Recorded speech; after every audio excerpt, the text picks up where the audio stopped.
How to do motion tracking in CapCut. So here's a step-by-step guide to do so. So let's get started. First of all you have to do is open the CapCut app on your mobile device and make sure that you are signed into your CapCut account. Once inside the CapCut app, tap on the new project or the existing one. So I'm creating a new project here. Let's simply tap on the plus icon, new project available. Then you'll be navigated to your gallery section.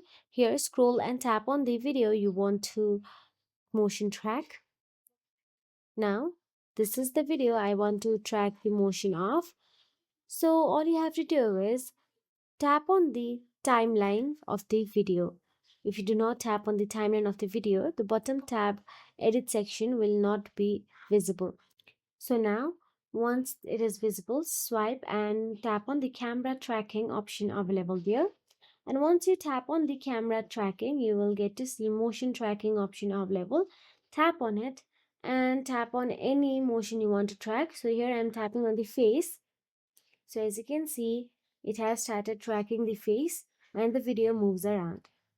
Now once you're satisfied, you can simply tap on the export button available there and save it to your device.